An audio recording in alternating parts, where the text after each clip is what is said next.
Hi, I'm Gary Engler, your socialist grandfather. Welcome to Economic Democracy or No Democracy, an anti oligarchy manifesto. More this time about the essential role of unions in building economic democracy. Organizing campaigns around the necessary steps to get rid of capitalism could revitalize the union movement, give it new reasons to exist beyond simply consuming more.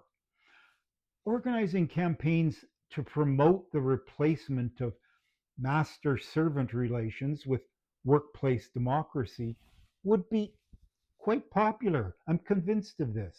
At every job and every organizing campaign I participated in, the unfairness of being bossed around has been a major theme.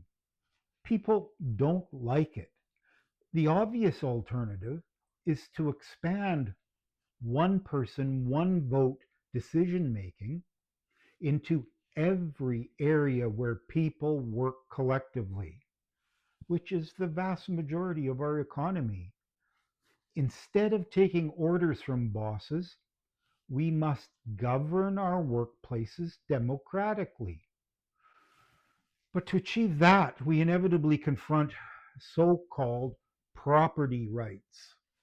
Wealthy people, mostly through their corporations, will claim to own our jobs.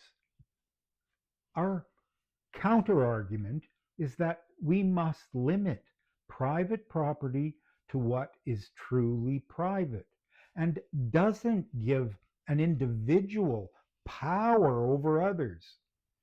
To do that, we need to replace capitalist title with equal human entitlement and replace corporate ownership with social ownership. Based on the history of human rights abuses resulting from concentrating too much power amongst wealthy people or a central government, we should aim for multiple democratic owning communities.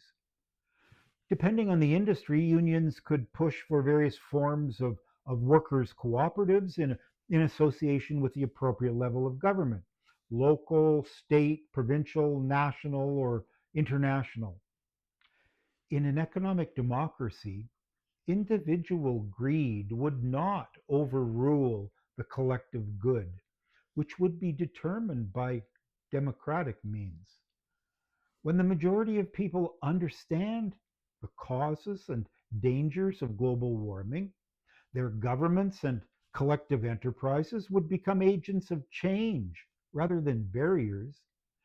Entrenched interests who profit from spewing ever more carbon into the atmosphere would not control them.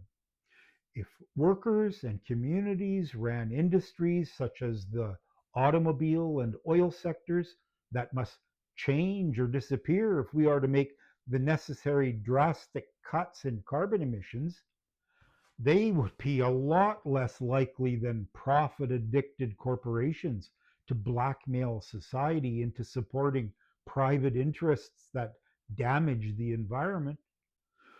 Worker and community owned enterprises would support just transition strategies to move jobs from polluting to sustainable industries.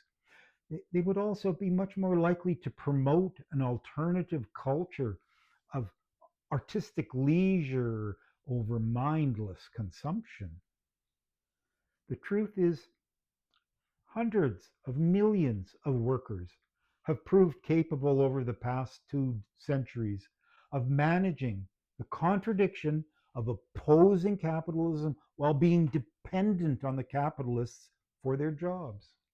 It won't be easy, but we must build a working class culture that fights for economic democracy. Too many unions are stuck in a rut that seems to be getting deeper every day. They are losing members to layoffs, plant shutdowns, technological change, and especially to apathy. Membership and influence are shrinking at exactly the moment when union power is needed to protect millions of workers from inflation, wage rollbacks, outsourcing, unemployment, and the devastation of entire communities dependent on single industries.